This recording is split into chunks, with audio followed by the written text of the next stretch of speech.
Hello, I'm Lights Camera Jackson. It's Sunday, December 30, 2018. This is it for 2018. Wow. Welcome to LCJ Live. Happy New Year in advance. Coming up on the show, I'll go through my list quickly. I've done it for the past week or so. Best and worst movies of the year, but I want to hear your picks. You, the viewers out there. Your picks for the best and worst movies of 2018. We'll talk about them live here on the air. I'll read them off. We'll debate them. I'll see if I agree with your picks or not. We'll also get to the box office. So, as always, please send in your questions, your comments, especially in this case for this time, the best and worst movies that you saw in 2018. Again, I'll read them right here on LCJ Live. I want to start off the show today, though, with a thank you. With my review of Holmes and Watson earlier this week. I saw it on Christmas morning. What a lump of coal. That made it my 1,000th movie review of my career, as far as print reviews go. I want to thank everybody out there for reading these reviews for the past 13 years. I'm capping off my 13th year with my 1,000th review of Holmes and Watson. I want to thank everybody out there. I really appreciate the kindness and the support and the debates back and forth, agreeing and disagreeing on movies over the years. I love it, and I thank you all very much. Here's to another 13. Here's to another great year and another 1,000 reviews. Really honored to have written 1,000 now, to be in that club, in that prestigious club of more than 1,000 movie reviews. Hey, what are your New Year's Eve plans? Don't watch New Year's Eve, which came out in 2011. I remember seeing that, and I was kind of underwhelmed overall. Mother's Day that Gary Marshall did a few years later wasn't much better.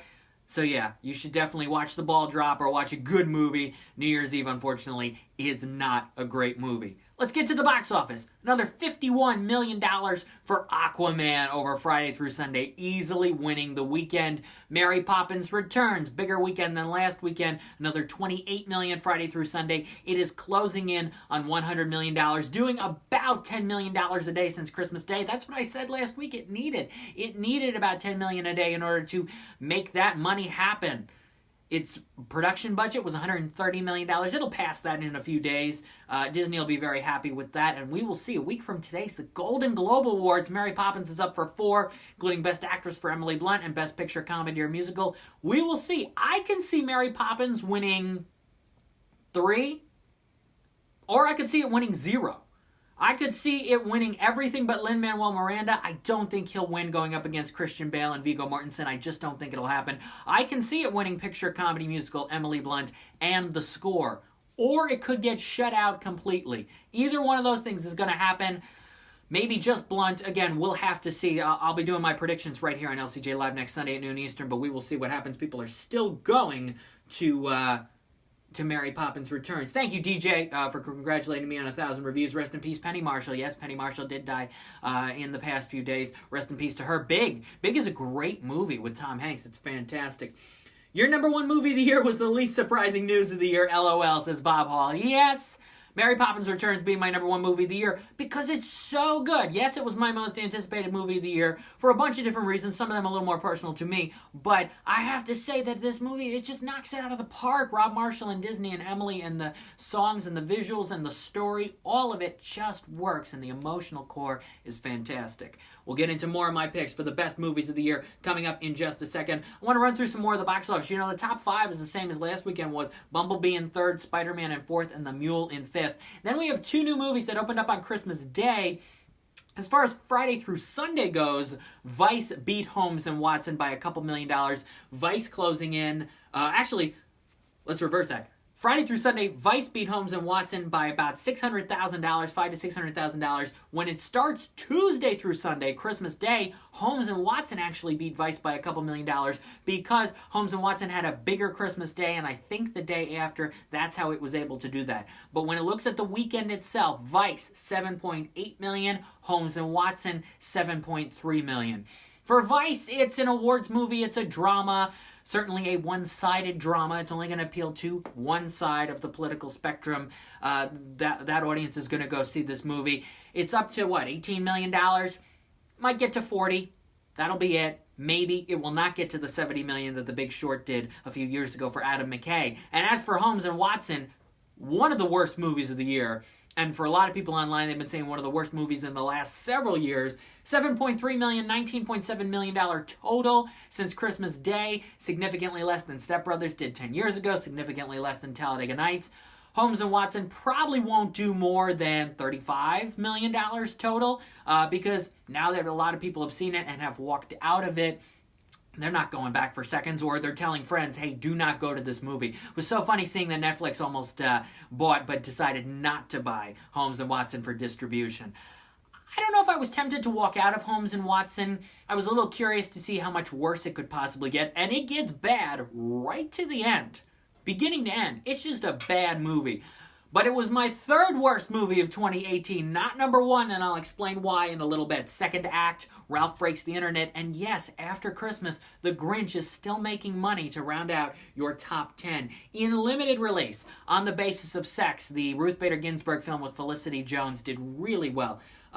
Since Christmas Day, $1.5 million from 33 theaters. Stan and Ollie, the Laurel and Hardy movie, which opened up on Friday, did pretty well in New York and LA, as well as the Nicole Kidman thriller Destroyer.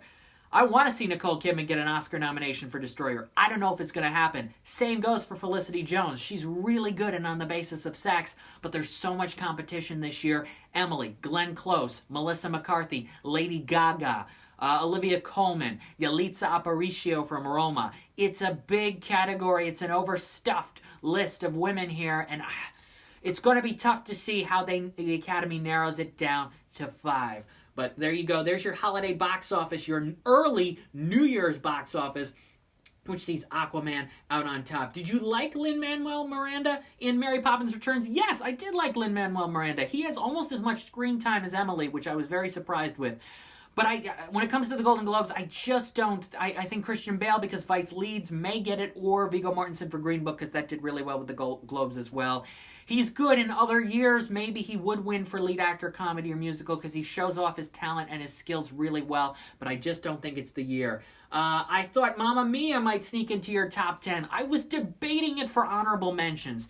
There were some good movies that came out towards the end of the year, like Mirai, the animated movie, my number 2 film, and several others that kind of bumped Mamma Mia a little bit off of my honorable mentions, which I only did 5 for, or maybe the top 10. I like Mamma Mia a lot. It's definitely my top 20. I would say Mamma Mia is in the top 20, but I couldn't get it in honorable mentions, and I couldn't get it in my top 10 this year. Without a clue, Michael Caine and Ben Kingsley is a much better Holmes and Watson comedy. There you go. Michael Caine, I was watching Cars 2, a little bit of it this morning. Michael Caine is so good as Finn McMissile, and I still don't understand how people say they hated Cars 2. Do you think Vice's box office sluggishness will tip Best Actor race to Cooper? Christian Bale is not a lock. Christian Bale is not. Bradley Cooper has a great chance of winning some Best Actor awards. Again, he's in the drama situation for the Golden Globes, where he's up against Rami Malek, who I don't think is out of it either. I think Viggo's chances are smaller. John David Washington for BlacKkKlansman, his chances are smaller. Willem Dafoe at Eternity's Gate, and Ryan Gosling, First Man, is only up for the Critics' Choice Awards. So it is a very interesting Best Actor year. But because Bradley Cooper has been nominated for the Academy Award for his acting performances in Silver Linings Playbook, American Hustle, and American Sniper, remember he got that surprise nomination from the Academy only, I could see them finally saying, you know what, you were nominated 3 years in a row, we haven't given you an Oscar yet, let's give you Best Actor. Maybe not Director, maybe that goes to Alfonso Cuarón, but for your acting and your body of work over the last several years, and for A Star is Born, let's give you Best Actor. I can definitely picture that happening. So let's move on right now to the best and worst movies of the year. I'm going to read off some of the submissions I got. If you want to send in your favorites right now, your top few and your least favorite few of 2018, go right ahead. I'm going to be reading off a couple who submitted them to me on Facebook. Maxance Vincent has his list of the best movies of the year. I'll go 10-1. Avengers Infinity War in my honorable mentions. The favorite, I liked it, didn't love it. Same with Mission Impossible Fallout. He has Incredibles 2 at number 7. I have it at number 8. I think it's in a lot of ways even better than the first Incredibles. Pixar, you did it. Congratulations. 6 is an animated movie, an anime film called Gold, which I haven't seen yet. I've heard a little bit about. The Hate U Give in 5th. Good movie, probably in my top 25 of the year. Halloween in 4th. In my honorable mentions, did not expect Halloween to be in there. Neither did I expect Ralph Breaks the Internet. So definitely some late in the year surprises. First Man in third for Max Ants. Yes, First Man is in my honorable mentions as well. Bad Times at the El Royale in second. And his number one movie of the year is Widows. I think it's a good movie. I don't think it's a great movie, though. I've seen it lead some other top 10 lists, including Richard Roeper. The movie is based in Chicago. Roeper is based out of Chicago. He put it as number one. It's up for the Critics' Choice Award for Best Action Movie and Best Acting Ensemble. That is it, and that's all it's gotten this award season. And I honestly believe it will get 0 Academy Awards nominations, which a lot of people thought going in, oh my gosh, Viola. Viola has no chance. It's not that kind of movie. It just isn't. We move on to the worst movies of the year. Hey, Max is joining us now on LCJ Live. I just read your best picks. Thanks, man. Hey, I'm going to read your worst picks now. See if I agree with some of them. Venom, right off the bat, is number 10. Yeah, Venom's bad. That's on my list. Thugs of Hindostan. Haven't heard of that one. Jurassic World Fallen Kingdom. Thought it was all right. Same with his number 7, Solo, A Star Wars Story. They're okay. Not terrible, but not great by any means. Nutcracker in the Four Realms. Man, I saw somebody, this led their worst list the other day. I like The Nutcracker. It's not a great movie, but for its target audience, which is about 5 to 8, let's say 5 to 10-year-old girls, they will love this movie. They will love The Nutcracker, be enthralled with the story of action, dance, romance, this heroine, this adventure. It just didn't make a lot of money. If Disney had decided to put Ralph out first weekend in November like they did 6 years ago and save The Nutcracker to Thanksgiving weekend instead, Nutcracker would have doubled its money. And Ralph might have done more than what the first Ralph did. Problem is the next weekend the Grinch came out, so that would have been tough. Disney would have had to do some rescheduling, but if they had done The Nutcracker Thanksgiving instead, it would have made probably $110 million. It's made about 55, about 110 at least. For The Nutcracker, another Disney movie is his fifth, A Wrinkle in Time. I was disappointed with A Wrinkle in Time, but again, not the most painful experience I had at the movies in 2018. 50 Shades Freed in fourth. I'm applauding myself because I avoided all 3 50 Shades movies. The Nun in third. Mile 22, which is on my 10 best list, is his number 2. And the worst movie, according to Max Ans Vincent on Facebook, worst movie 2018, The Darkest Minds. I actually didn't see this one, but it didn't make a whole lot of money when it came out back in August. What do we got? Popcorn picks. Widows will get a well-deserved Best Editing Oscar nomination. I don't think that's going to happen. I'm sorry. I just don't. I think it'll go to something like Mary Poppins that'll surprise a lot of people, or even Green Book. I don't think Widows is going to do it. I think a lot of people have forgotten about this movie already. Gotti was the worst movie of the year and disrespectful to critics. Yes, I avoided Gotti. That's right. At GOOF, or 00F. Yes, Gotti, I didn't see Gotti because the marketing campaign directly attacked film critics for giving it negative reviews and saying that we don't know what we're talking about. Poor decision on their part to do that. The Writer and Minding the Gap are my favorite films of the year, says Bob Hall. Don't see The Darkest Minds, Max Ans Vincent on right here on Twitter and Periscope, reminding of his worst movie of 2018. Let's go to my internet pal, Irvin Malcolm Contreras on Facebook. We go back and forth debating a lot of things, and he's got his list of the best and worst movies of the year. It is not final for him. He's in Manila, I believe, and he's still got a bunch of different movies to see in the next couple of weeks. But for now, 8th Grade is his number 10. That is also my number 10 for the best movies of the year. Widows in 9th, First Reformed in 8th.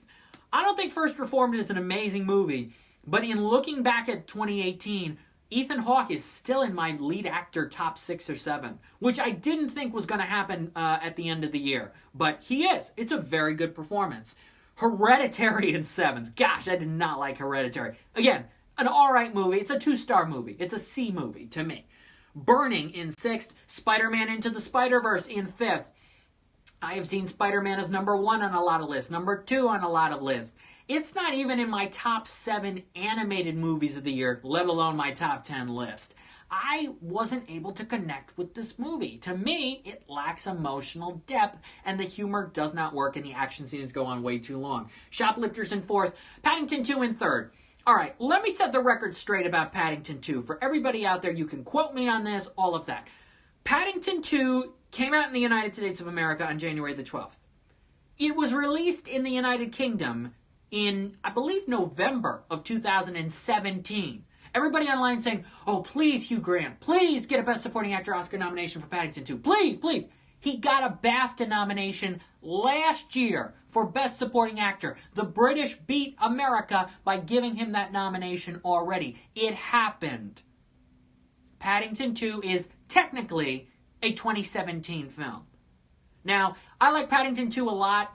I don't know if it technically came out early this year, that it would have made my honorable mentions. I don't think it's as good or as genuine or as heartfelt as the first Paddington, but just a little bit.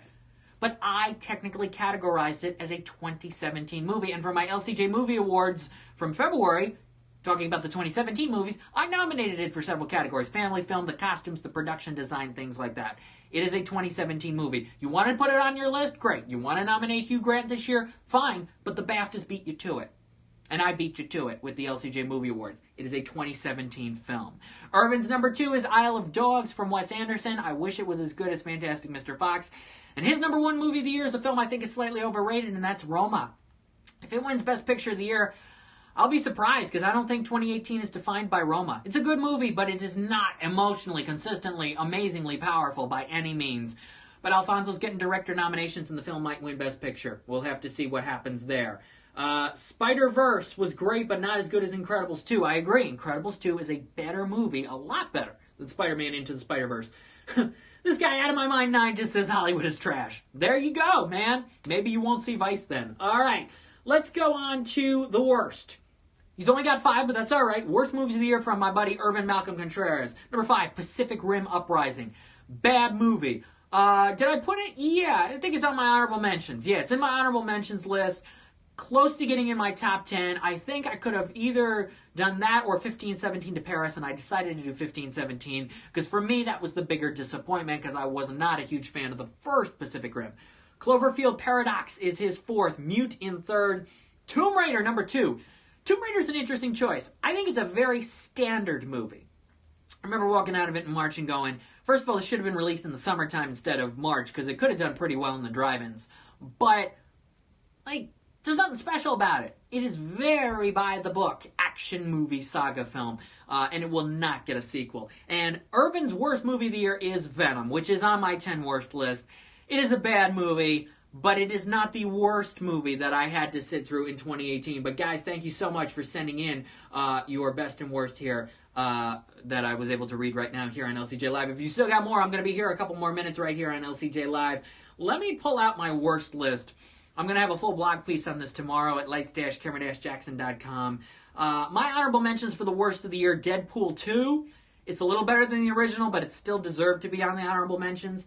Game Night, I just didn't think it was funny. The Meg, the shark attack thriller, has no bite whatsoever. Pacific Rim Uprising, and then a film called Winchester. It came out in February. I almost don't remember seeing this movie, but it's so forgettable. But yeah, Helen Mirren, Jason Clarke thriller did not work at all. My number 10 is 1517 to Paris. The Mule is a lot better movie than this is. Not a great film, but when you look at the 2 Clint Eastwood movies this year, Mule is much better than 1517 to Paris. Mile 22, my number 9, The Happy Time Murders. That was so unfunny. I was disappointed by that because I expected a lot of humor from this R-rated puppet comedy. Could have been a real success. Venom is my number 6. Then two big blockbusters out right now. Bumblebee in 6th and Aquaman number 5. Spy Who Dumped Me. If you sat through this movie, it has to be on your worst list. It was bad. It was terrible. Kate McKinnon was so wasted in Spy Who Dumped Me. Holmes and Watson is my number 3. There were 2 films I felt were worse than Holmes and Watson, believe it or not. 2 films that if I would rather sit through Holmes and Watson again if I absolutely had to, over Red Sparrow with Jennifer Lawrence, which at times I find repulsive and disgusting and makes men and women look terrible, and the worst movie of 2018, which is Tag. Tag makes fun of miscarriages. Why? Who thought that would be funny? This concept, which is a true concept of these adult guys who play tag once a month every year for the past, 10, 20 years, since childhood, all that. But they go in the silliest, goofiest, ridiculous, most offensive directions whatsoever with a cast of Jeremy Renner and Ed Helms and John Hamm and Rashida Jones and Hannibal Burgess. Yeah, Tag was an easy choice for my worst movie of the year. I could not sit through that again. There's no redeeming quality whatsoever to Tag. Watch Roma again in a few years. It's a masterpiece. Guillermo del Toro calls it the top 5 of all time. I didn't love Shape of Water. I gave that a B. I gave Roma a B. Maybe there's some correlation there if it ends up winning Best Picture and Director at the Oscars like Shape of Water did this year. I think Shape of Water's okay. It's just a live-action Beauty and the Beast with a bit of a spin. And Beauty and the Beast is my all-time favorite movie, the animated one. But yeah, again, nothing extremely special about The Shape of Water. I don't find anything extremely special about Roma. Thank you for reading, says Max. You're welcome. Thank you for sending in your best and worst list of 2018. When we look at my best movies of 2018, you had Mary Poppins Returns at number 1. Animated film called Mirai is my number 2 for the year. This movie, I hope more people see. They find it, they seek it out. Fathom Events had it for a couple of days, and it did pretty well at the box office with those couple days of Fathom Events. I hope people, maybe it'll come out on DVD, maybe more families will find it. It's a really powerful look at childhood and parenthood. Science Fair is my number 3. This is a documentary that got so overlooked because National Geographic decided to push Free Solo over Science Fair when it came to awards, and that's really too bad. Ready Player One is my number 4. Ballad of Buster Scruggs in 5. Gosh, I hope Buster Scruggs gets some kind of Oscar nomination. It deserves it. It's my favorite Coen Brothers movie now. Christopher Robin is my 6. A Star is Born is my number 7. And then Incredibles 2 in 8th, followed by Annihilation. What a movie. Annihilation is my number 9. The film that has lingered in my mind, I think, the most this whole year. Maybe because it came out in February and I liked it more as it went along.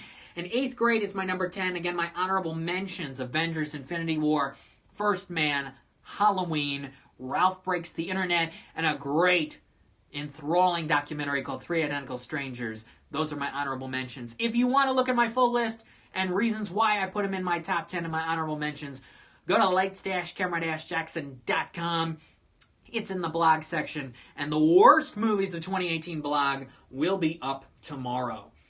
Seeing Bumblebee tomorrow. Why, Max? Why? Don't! It's my 6th worst movie of the year. Don't see Bumblebee. It's going to waste 2 hours of your life. I am telling you. What's up at ADStar19? Thanks for being here on LCJ Live. Well, Happy New Year. Hope you're going to do something really fun tomorrow night to ring in the new year. Please be safe. And I'll see you in the new year. It's got some exciting stuff planned for LCJ Live. Next Sunday, 12 p.m. Eastern, right here. Going to do the Golden Globes predictions in all 14 film categories. You'll send in your predictions as well, I hope. We'll go through all 14 categories because the show is next Sunday. 2 weeks from today, I can't believe it, January 13th, 12 p.m. Eastern, I'll be in California for the Critics' Choice Awards, because that's 2 weeks from today. I'll break down some of my predictions in those categories as well, and I'll be live in Santa Monica, California for that. It'll be 9 a.m. Pacific time, noon Eastern for that. Then we have another week, and then the following week, the 27th, is the SAG Awards. We'll do SAG predictions. I voted for the SAG Awards the other night. My votes are already in for that. Then it'll be Super Bowl Sunday. It'll be Grammys and BAFTA Sunday, February the 10th. The 17th is when the 2019 LCJ Movie Awards will be. And then Sunday, February 24th, is Oscar Sunday. Every Sunday from now to the Oscars is big, and you want to be here with me at noon Eastern every Sunday for LCJ Live. We'll break down all the awards. The Annie Awards is in the mix of that as well. We'll talk about it all starting next Sunday, 12 p.m. Eastern, with my predictions for the Golden Globe Awards. The Last Night was my worst film of 2017, says Max. Bob Hall, do you agree with Vice's politics? Here's what I'll say about Vice. I think you have to take, if you want to be fair towards Vice, you have to take the politics aside and just look at it as a movie. Does it succeed as a movie? And for me, the performances from Bale and Adams are good, but it's very straightforward and very one note, and a lot of the humor that Adam McKay puts into it goes too far. That's what I'll say to that, because it's the honest truth. It goes too far. And if he made maybe a little more of a traditional, deep biopic on Dick Cheney, we might have actually gotten something more out of it. That's my take on Vice. I'll see you next Sunday at 12 p.m. Eastern for my Golden Globes predictions right here on LCJ Live. Happy New Year, happy Sunday, be safe out there, enjoy the ball drop, and I will see you in 2019. Bye-bye, everybody.